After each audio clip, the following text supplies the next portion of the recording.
एकांत में बैठ करके अपना भगवान से कोई संबंध बना करके भगवान पर विश्वास करके और संपूर्ण समर्पण जो करते हैं उसको परम धर्म कहते हैं। तो भक्ति के 3 सूत्र हैं।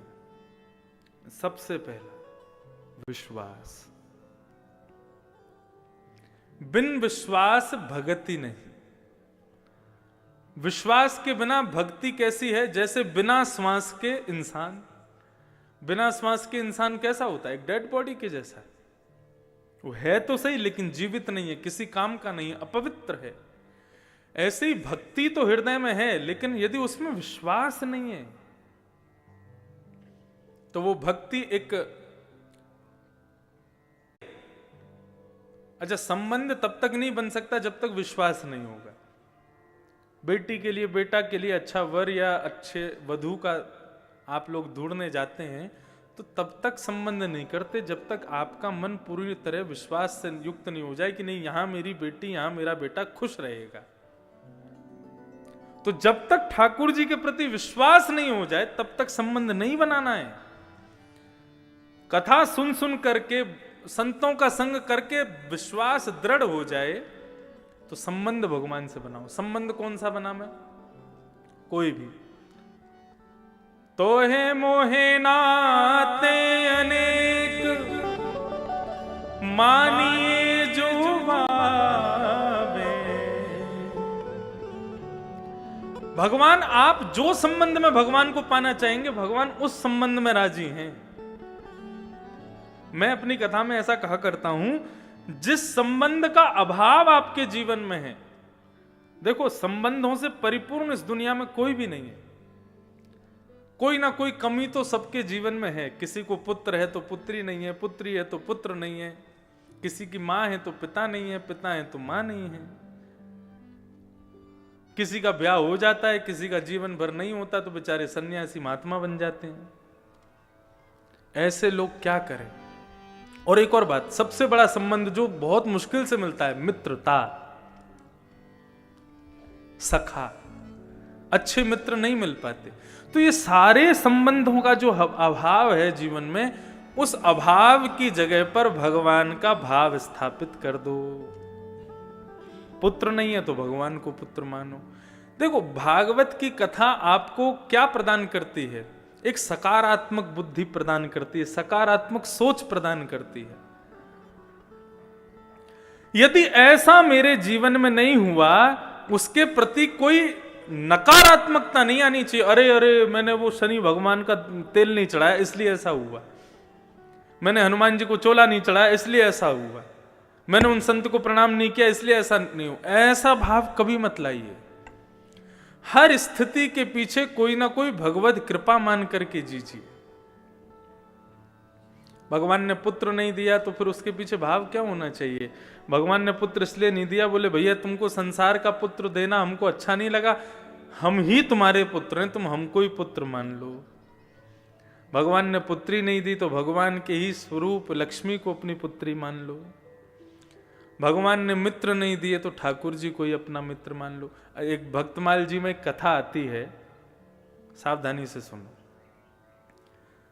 महाराष्ट्र के पंढरपुर में एक वैष्णव भक्त थे, उनका नाम था त्रिलोचन दास।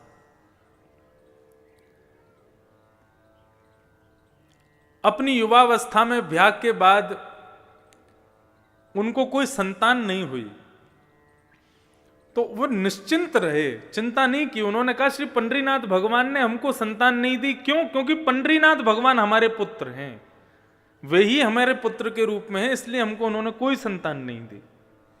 ऐसी भावना वो रखते थे। किसी वैष्णव संत की उन्होंने कथा सुनी, उस कथा में गौ ब्राह्मण संत सेवा, इसको सर्वाधिक श्रेष्ठ जान करके उन्होंने संत सेवा शुरू कर दी अपने घर में। तो रोज क्या करते थे, अपने घर के बाहर खड़े हो जाते। जो पंडरीनाथ भगवान, विठ्ठल भगवान, पंढरपुर का नाम सुना है आप लोगों ने? पंढरपुर में भगवान कृष्ण का अद्भुत मंदिर है। वहां पर भगवान कृष्ण दोनों कमर पर ऐसे भुजा रख करके और ईंट के ऊपर खड़े हुए हैं। उनका नाम है विठ्ठल। श्री विट्ठल भगवान, भगवान कृष्ण का ही स्वरूप है। एक पुंडलीक नाम का उनका भक्त था। वो अपने माता पिता की इतनी सेवा करता था कि उसकी सेवा से प्रसन्न होकर के भगवान उसको दर्शन देने गए। जब द्वारिकाधीश उसको दर्शन देने गए तो भगवान के अंग से निकलने वाले प्रकाश, भगवान के इत्र की सुगंधी, भगवान के आभूषणों की खनक से वो बड़ा चिंतित हो गया और कहने लगा, कौन है भाई इतना प्रकाश कर रहा है, इतनी सुगंधी आ रही है, इतनी गहनों की आवाज आ रही है, कौन है? तब लक्ष्मी जी ने कहा, पुंडलीक, भगवान आए हैं तुमको दर्शन देने। वो अपने माता पिता के चरण दबा रहा था। तो उसने कहा, मैंने तो बुलाया नहीं भगवान को, क्यों आए हैं? बोले, भैया तुम्हारी माता पिता की चरण में भक्ति इतनी दृढ़ है, उसको देख करके भगवान आए हैं। तो बोले, इनको पाने के लिए थोड़ी करता हूं, अपने माता पिता को सुख देने के लिए करता हूं। लक्ष्मी बोली, जिसके द्वार पर भगवान जाते हैं वो भगवान को आमंत्रण करने के लिए सिंहासन देता है।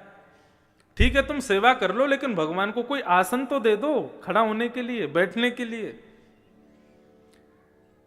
पुंडलीक बड़ा चिंतित हो गया, ये और मेरे सिर पर बला आ गई है। भगवान को बोल रहा है, बुलाया है नहीं, अपने आप बिन बुलाए मेहमान बन के आ गए, अब घर पे और बैठेंगे मेरे आके। तो अब उसको कोई आसन नहीं मिला तो पैर दबाते दबाते उसको एक नीचे ईंट मिली, तो उसने ईंट को खिसका दिया, ले लो आसन, खड़े हो जाओ इस पर।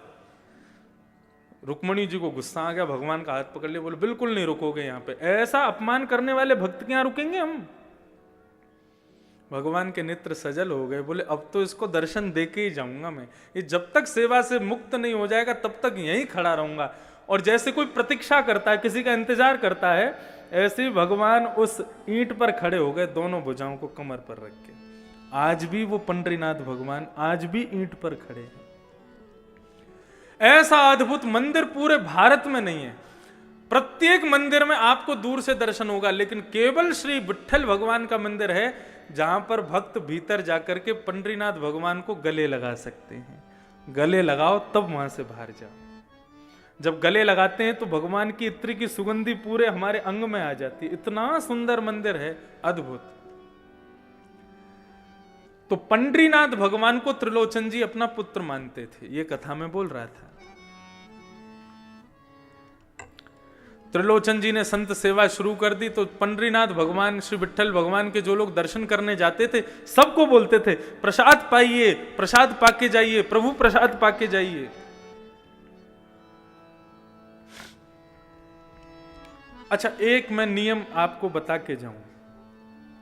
इस कथा के जो मुख्य आयोजक परिवार हैं, इस कथा के रूप में हम आपको कुछ दे पाए नहीं दे पाए, ज्ञान दे पाए नहीं दे पाए, हमें नहीं पता आप कितना ले पाओगे या हम क्या दे पाएंगे। ये मन का भाव है और मन से एक भाव प्रकट हो रहा है। पूरी करने की जिम्मेदारी अपने ऊपर रखना भी नहीं। जो यजमान परिवार है उनसे कह रहे हैं हम, भगवान पे ही छोड़ना, वही पूरा करवाएंगे। लेकिन हो सके तो इस नियम को आप शुरू करवा देना। क्या? इस कथा के बाद हर हफ्ते का एक कोई विशेष दिन, और उस विशेष दिन में भी यदि महीने की एकादशी का ही, एकादशी नहीं, द्वादशी का ही दिन यदि आप लोग रखें तो गुना में एक दो घंटे का इसी प्रातःकाल ब्रह्म मुहूर्त में पूरा परिवार उठ करके एक छोटा सा अन्न क्षेत्र करे। राह पर चलते हुए जितने लोग हैं सबको गरम गरम खिचड़ी और थोड़ा बहुत कुछ ना कुछ, ये महीने में जब जब द्वादशी आवे तो द्वादशी के दिन ये एक नियम इस कथा के एक फल के रूप में आप प्रारंभ कर दीजिए। और मैंने पहले ही कहा, उसकी जिम्मेदारी अपने ऊपर मत रखना, उसकी जिम्मेदारी ठाकुर जी पे ही छोड़ देना, बोले आप ही पूरा कराओ। हमें कम से कम ये सांत्वना रहेगी कि हमने अपनी कथा के द्वारा गुना में, और आपको भी एक संतुष्टि रहेगी उस कथा से, हमारे गुना क्षेत्र में प्रत्येक द्वादशी को एक छोटा सा अन्न क्षेत्र चलता है। अन्न ब्रह्म है और उस अन्न का बल ही इतना तीव्र होगा, उस अन्न क्षेत्र का बल ही इतना तीव्र होगा कि वो अन्न ही इतना बल प्रदान करेगा कि इस जन्म क्या अनेक जन्मों तक, आपके कल्प कल्पांतर तक आपके परिवार का कोई भी व्यक्ति अन्न से वंचित कभी नहीं रहेगा। अन्न की कृपा सदैव उस पर बनी रहेगी। तो ऐसे सब लोगों को पूड़ी सब्जी है, खिचड़ी है, जो इच्छा हो, महीने में जब भी द्वादशी आवे, एकादशी के अगले दिन ये एक अन्न क्षेत्र छोटा सा आप प्रारंभ करो, और उसकी कृपा क्या होगी, उसका बल क्या होगा, वो भागवत जी आपको स्वयं दर्शन करा देंगे। ये आपकी सामर्थ्य के ऊपर है, रोज कर सको रोज करो, लेकिन द्वादशी को हो तो द्वादशी को करो, लेकिन ये अन्न क्षेत्र जरूर। परम पूजनीय प्रातस्मरणीय श्रीमद् भागवत के व्यास मंच की गरिमा जिन्होंने स्थापित की अनेकों वर्षों से, परम पूजनीय श्री डोंगरे जी महाराज, उन्होंने जहां जहां कथा शुरू की वहां वहां अन्न क्षेत्र शुरू कर दिए, और आज तक उनके अन्न क्षेत्र चल रहे हैं।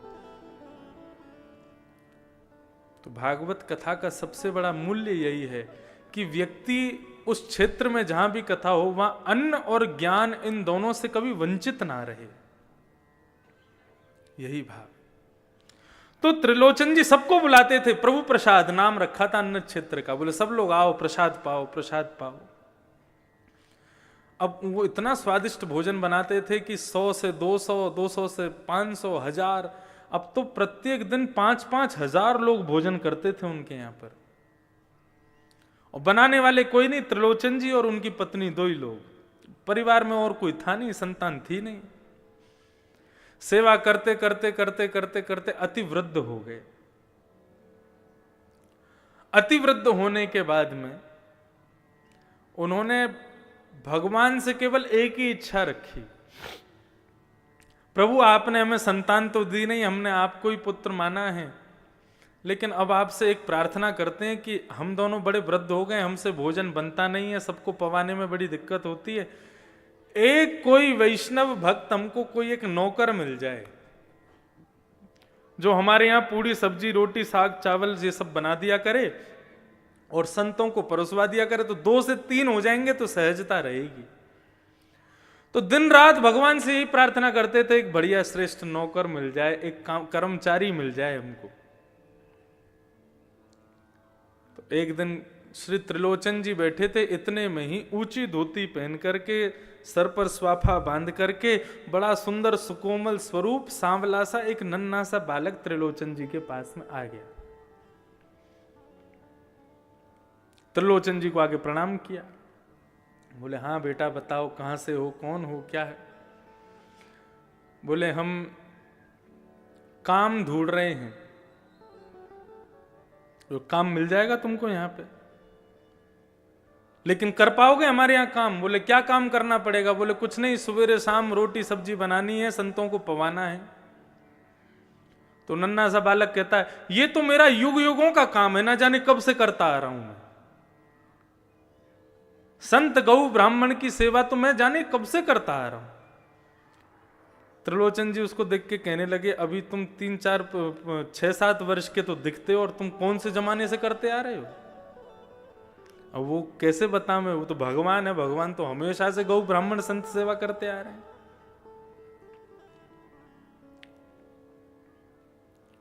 एक पंचतंत्र की कथा में यह भाव बताया जाता है। एक नदी के किनारे एक कुकर, ग्राम सिंह, जिसको साधारण भाषा में कुत्ता बोलते हैं, तो वो ग्राम सिंह गांव का शेर, वो ग्राम सिंह एक नदी के किनारे में रहता था, उसका पूरा परिवार उसके साथ रहता था। वैशाख के महीने में उसकी पत्नी ब्याई थी, बालक हुए थे बहुत सारे। तो एक दिन नदी में बाढ़ आ गई। जैसे ही बाढ़ आई तो बाढ़ आते ही इतना पानी आया कि उस ग्राम सिंह के बच्चे जोर जोर से चिल्लाने लगे, अरे बाप रे, इतना पानी तो हमने अपने पूरे जीवन में कभी नहीं देखा।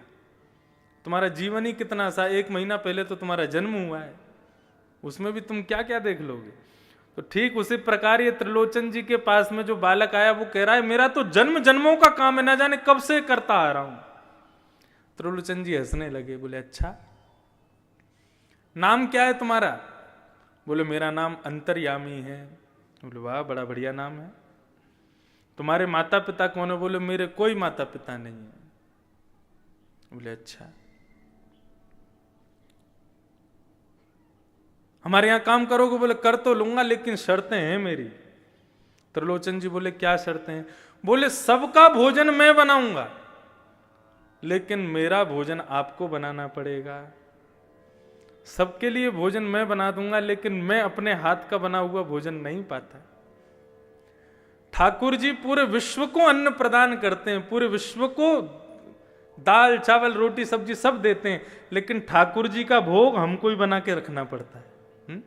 ठाकुर जी बोले सबको हम पवा देंगे, लेकिन हमारा भोग आपको बनाना पड़ेगा। त्रिलोचन जी बोले ठीक है, छोटा सा बालक है, छोटा सा इसका पेट है, 2 रोटी में पेट भर जाएगा। दूसरी बात, बोले एक और शर्त है। बोले क्या शर्त है? बोले कि हम 2-4 रोटी नहीं खाते। बोले कितनी खाते हो? बोले 2 सेर आटे की रोटी खाएंगे हम।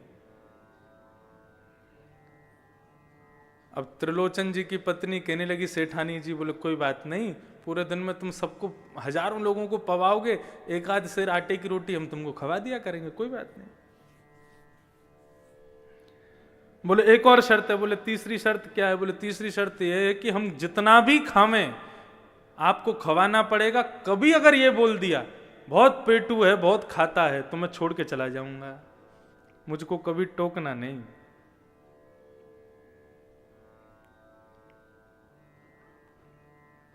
बोले नहीं, हम क्यों टोकेंगे, हम कभी नहीं टोकेंगे। भगवान की लीलाएं बड़ी अपरंपार हैं। आप लोग कभी उदयपुर की तरफ जावें, राजस्थान, तो वहां हमारे श्री गोवर्धन नाथ भगवान विराजते हैं, श्रीनाथ जी। उनका स्वरूप कैसा है? एक भुजा ऊपर, दूसरी भुजा कमर पे। सबने चित्र में तो दर्शन किए, लेकिन मध्य प्रदेश छत्तीसगढ़ के लोगों को बहुत कम पता है नाथद्वार के बारे में। तो वहां श्रीनाथ जी का मंदिर है, और श्रीनाथ जी के मंदिर में ही श्रीमद जगत गुरु वल्लभाचार्य जी के सेव्य ठाकुर जी, हजारों वर्ष पुराने ठाकुर जी हैं। इतने से लड्डू गोपाल हैं, हमारे अंगुष्ठ के बराबर के लड्डू गोपाल। उनका नाम है नवनीत प्रिया। नवनीत कहते हैं मक्खन को, प्रिय कहते हैं उससे प्रेम करने वाले, नवनीत प्रिया। तो श्रीनाथ जी का जो भोग लगता है, वैसे ठाकुर जी की भोग की पद्धति ऐसी है कि पूरी रसोई की जितनी सामग्री है वो सारी सामग्री ठाकुर जी के मंदिर में रखनी चाहिए। कैसे? भगवान के मंदिर के आगे पत्तल रख दो, नीचे ही किसी बढ़िया स्टूल पर पत्तल रख करके उसी में कड़ी की भगोनी, उसी में सब्जी का भगोना, उसी में ही रोटी सब्जी सब एक साथ पधरा दो, सब में तुलसी छोड़ दो, कक्ष बंद करके 20 मिनट के लिए ठाकुर जी को भोग लगाने दो। वो नहीं हो सकता तो थाली ठाकुर जी की लगाओ, थाली में ठाकुर जी का भोग लगा के फिर उस थाली को पुनः सब में मिला दो। ये भोग की प्रक्रिया होती है। तो नाथ द्वार में रसोई की सारी सामग्री श्रीनाथ जी के सामने आती है, फिर ठाकुर जी भोग लगाते हैं। लेकिन जो वो छोटे से नवनीत प्रिया जी हैं, वो अपनी गद्दी के सहित उठ करके रसोई में जाते हैं, वहां जाके भोग लगाते हैं। अच्छा, ठाकुर जी के भोग में एक नियम है क्या? मिष्ठान जो है, मीठा जो है, वो ठाकुर जी की तरफ होना चाहिए। जैसे आपने पूरी थाली लगाई, तो ये जितनी भी खट्टी पदार्थ हैं या नमकीन पदार्थ हैं, दाल चावल आदि, इन सबको दूसरी तरफ रखो। मिष्ठान जो है वो ठाकुर जी के आगे सबसे पहले वही रखो। मीठा, ठाकुर जी पहले मीठा खाते हैं, उसके बाद फिर कुछ नमकीन खाते हैं, फिर मीठा खाते हैं, फिर कुछ नमकीन खाते हैं। ऐसे ठाकुर जी का नियम है। तो नवनीत प्रिया जी जो इतने से लाल जी हैं, ठाकुर जी हैं, उनको रसोई में ले जाकर के भोग लगाया जाता है। तो उनका नियम है सबसे पहले मिठाई रखी जाएगी, उसके बाद में पापड़ रखे जाएंगे, उसके बाद में नमकीन रखी जाएगी, उसके बाद में दाल चावल रोटी ये सब रखे जाएंगे। तो एक दिन पुजारी जी से गलती हो गई, ठाकुर जी की सिंहासन के आगे उन्होंने कड़ी रख दी, मिठाई की जगह कड़ी रख दी, और कड़ी रख दी और मिठाई रख दी दूर कहीं पर, मिष्ठान खीर आदि कुछ होगा। और जैसे कपाट लगा करके पुजारी जी चले गए, 20 मिनट बाद जब कपाट खोल करके देखा तो सिंहासन पर ठाकुर जी हैं ही नहीं। अब इतने से गोपाल जी, उनको कहां ढूंढे?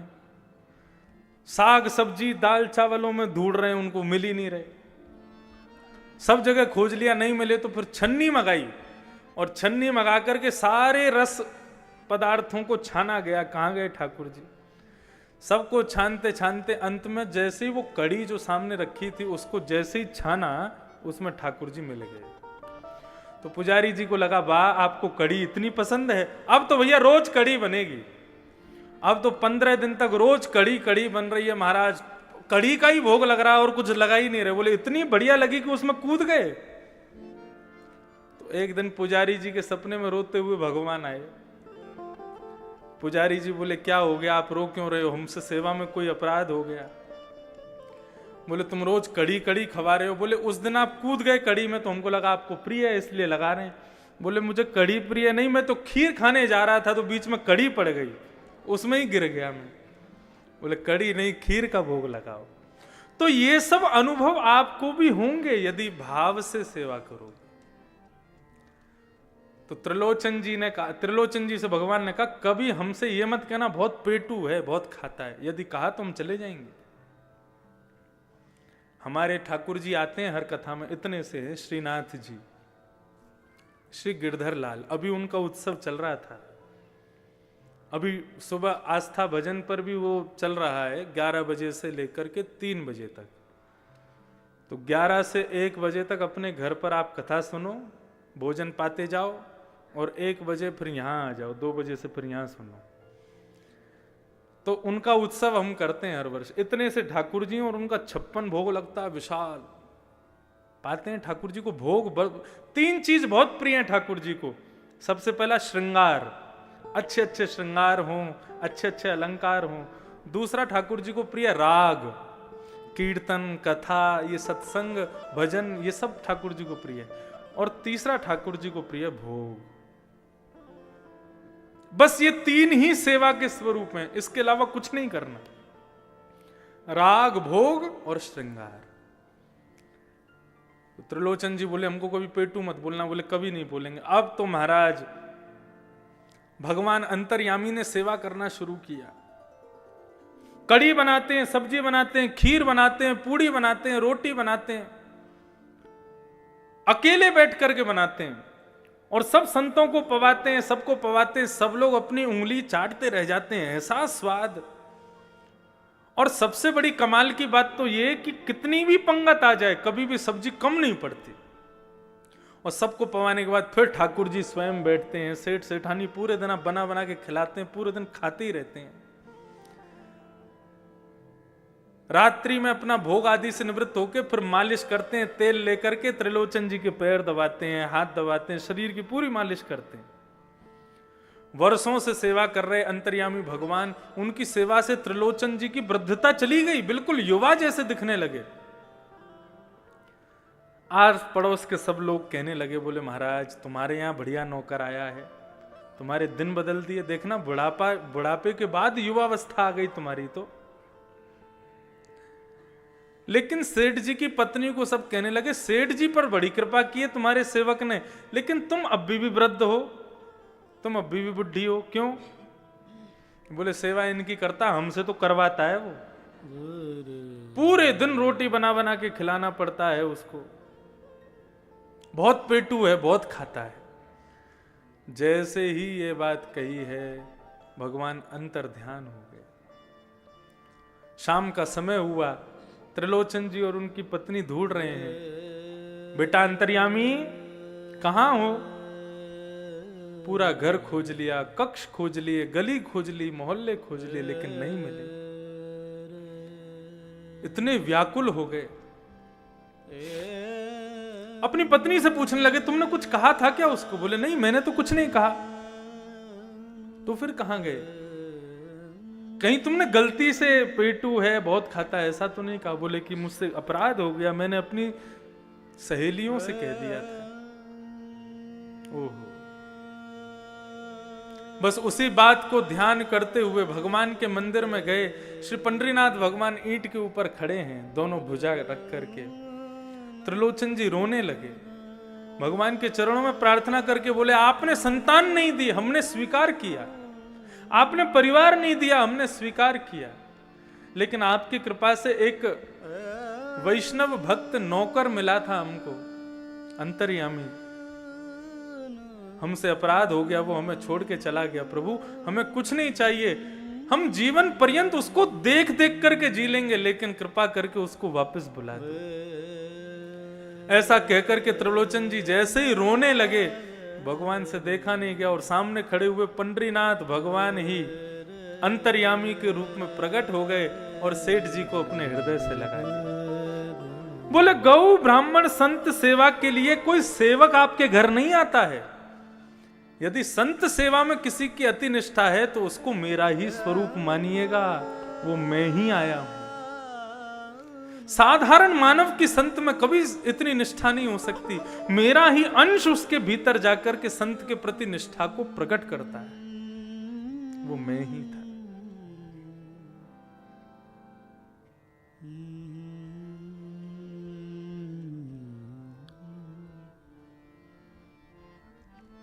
तो ठाकुर जी के प्रति ये प्रेम भाव, ये श्रेष्ठ भाव विश्वास के साथ प्रकट होगा। तो भक्ति के 3 सूत्र में बता रहा था, विश्वास, दूसरा संबंध और तीसरा समर्पण। ये 3 चीज कर लो बस। तो भगवान का पहला स्वरूप है चैतन्य सत्य, दूसरा है चैतन्य और तीसरा भगवान का स्वरूप क्या है? आनंद। भगवान आनंद है। भगवान की कथा हो, भगवान का दर्शन हो, भगवान की तीर्थ यात्रा हो, उसमें सुख नहीं मिलता है, उसमें आनंद की प्राप्ति होती है। भगवान आनंद स्वरूप हैं।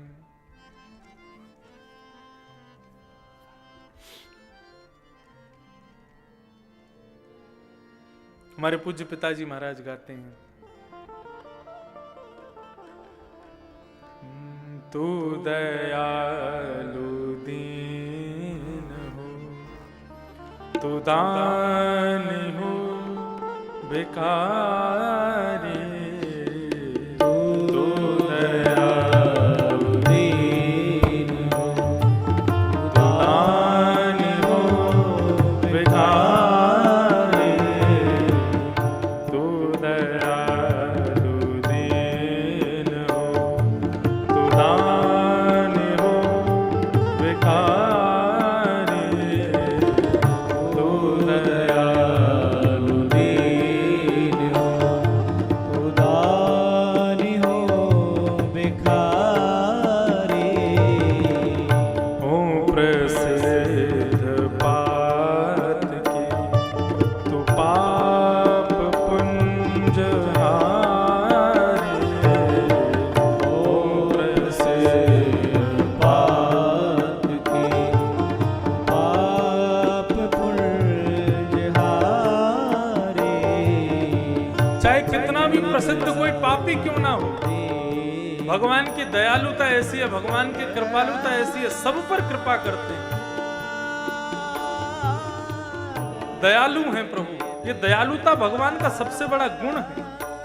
भाव से गाओ सब लोग। ओ तू दयालु दीन हो, तू दान हो भिखारी, तू दयालु दीन हो, तू दान हो भिखारी।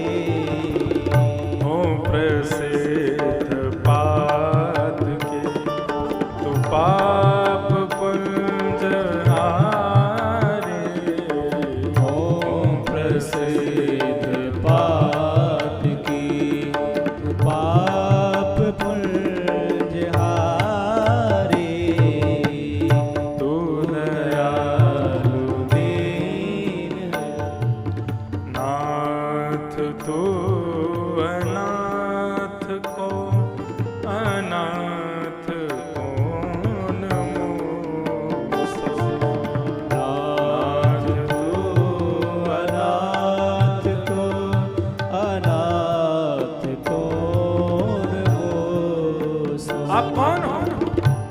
अनाथों के नाथ हो।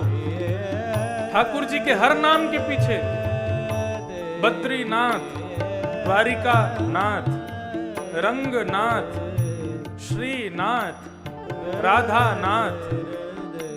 नाथ का मतलब क्या होता है? नाथ का मतलब होता है जो किसी के स्वामी को नाथ कहा जाता है।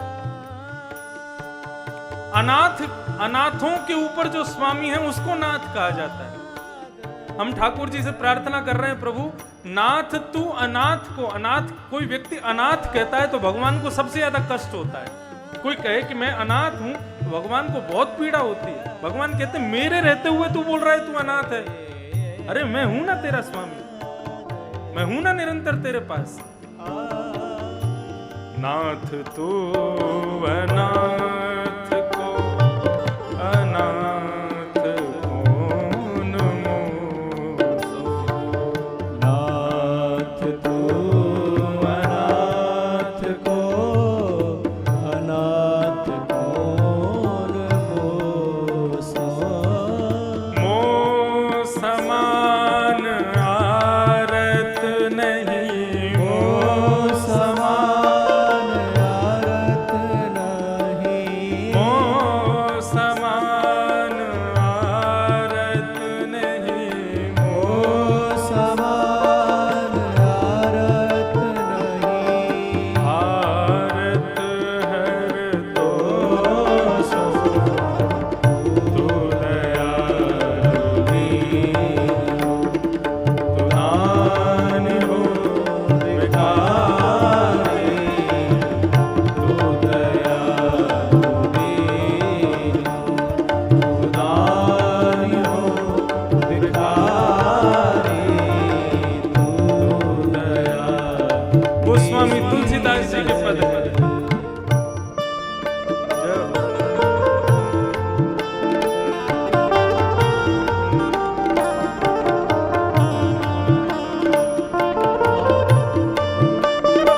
हे हरि।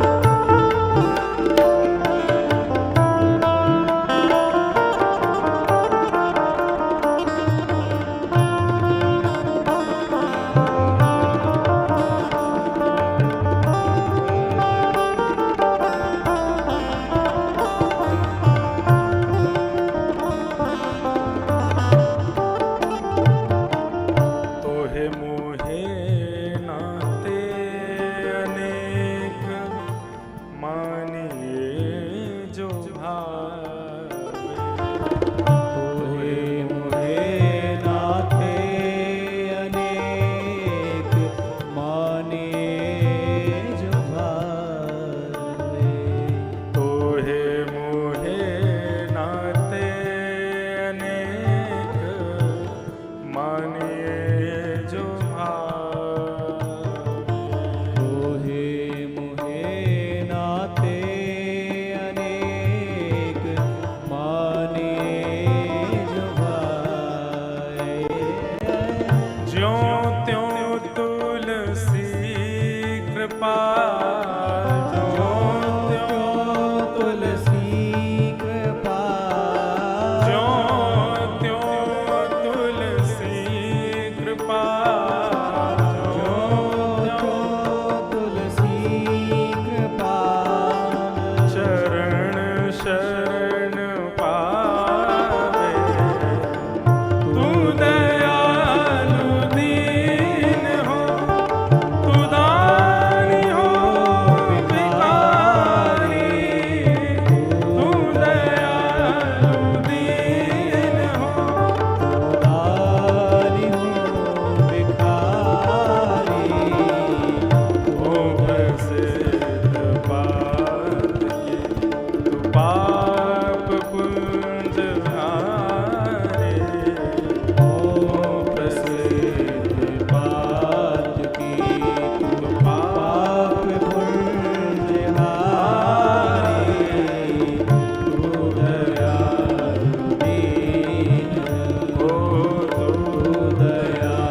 तुलसीदास जी महाराज कह रहे हैं, तो हे मोहे नाते अनेक मानिए जो भावे, ज्यों त्यों तुलसी कृपाल चरण शरण पावे, तू दयालु दीन तू दानी हो भिखारी, तू दया दीन। हमारे पूज्य पिताजी महाराज का अति प्रिय भाव है। तो भगवान आनंद प्रदायक हैं, इसलिए उनका रूप क्या बताया भागवत के प्रथम श्लोक में? आनंद। सुख में और आनंद में अंतर होता है।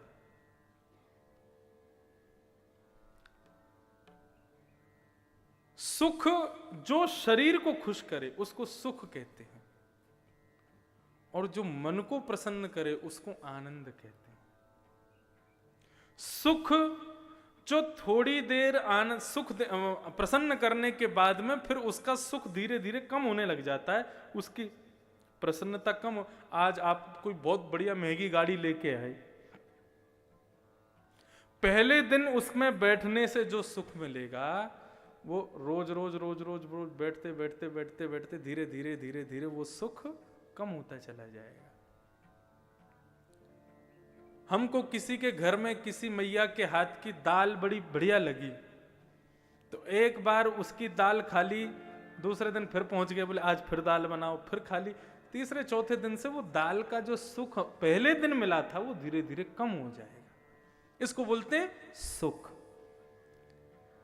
लेकिन आनंद किसको बोलते हैं? बोले आज जितना आनंद आया हम गारंटी दे रहे हैं कल की कथा में आज से दुगुना आनंद मिलेगा, परसों तिगुना मिलेगा, उसके अगले दिन चौगुना मिलेगा।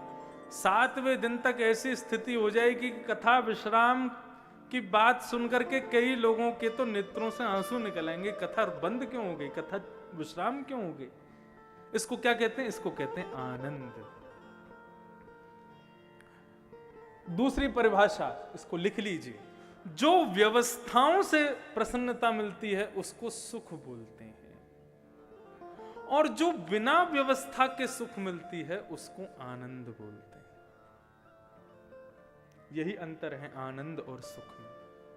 भगवान सुख नहीं है, भगवान आनंद है।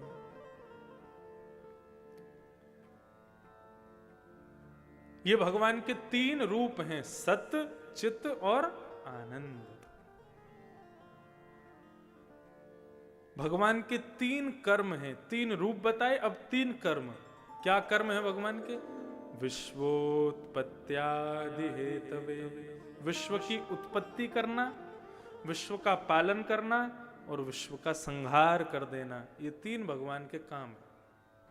स्वामी विवेकानंद ने गॉड शब्द की फुल डेफिनेशन बताई, GOD गॉड।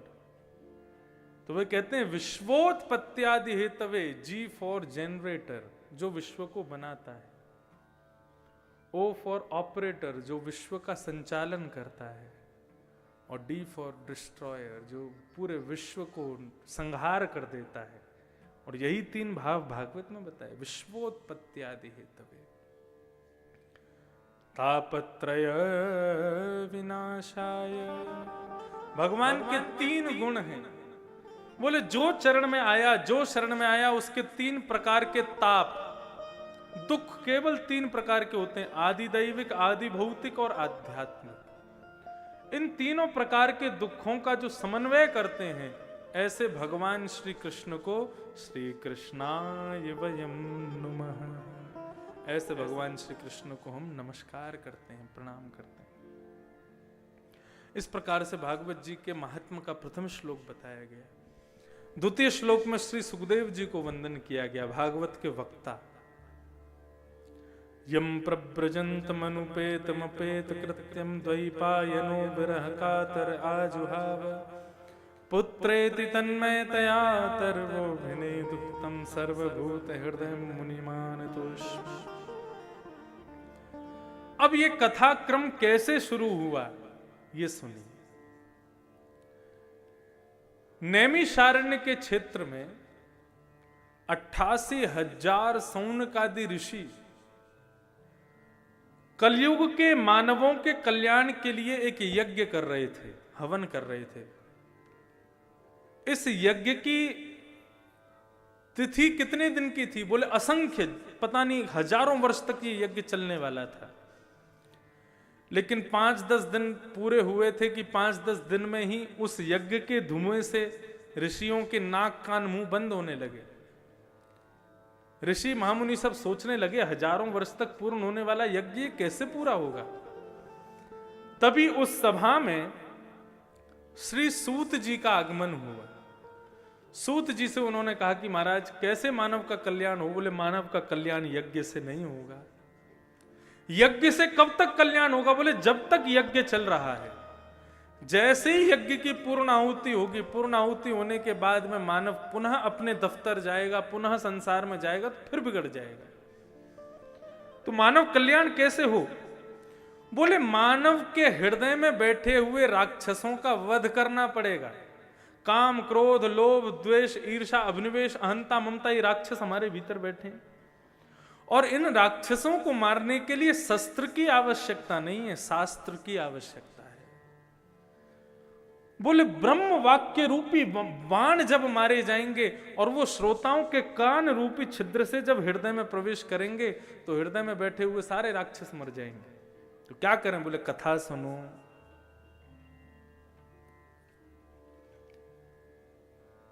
तब सौनकादि ऋषियों ने सूत जी से प्रश्न किया। बोले हम आपसे प्रश्न करते हैं, आप हमें कथा सुनाओ। बोले प्रश्न करो। तब उन्होंने प्रश्न किया है।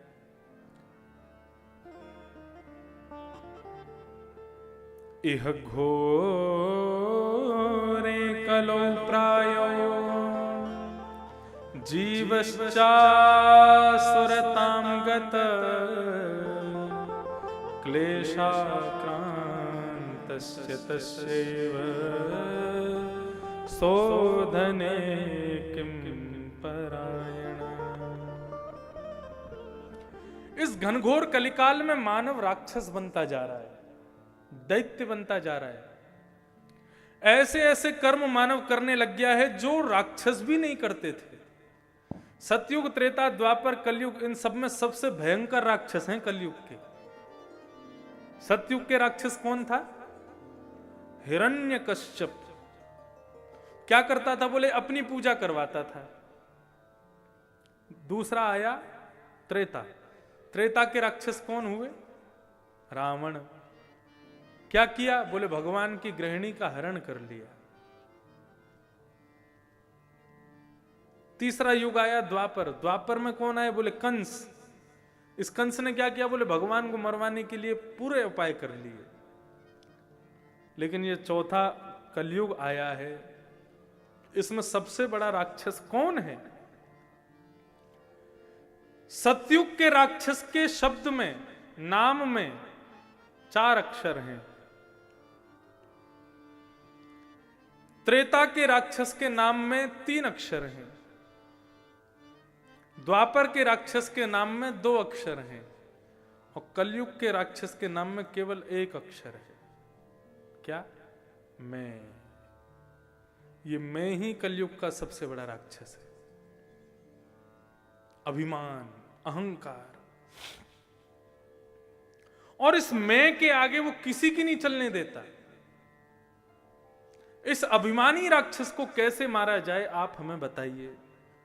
श्रेष्ठ से श्रेष्ठ और पवित्र से पवित्र इसका साधन बताइए। मैं रूपी राक्षस कैसे मरे? यह प्रश्न किया गया। तब सूत जी महाराज ने इसी प्रश्न के उत्तर में कथा कहना प्रारंभ किया।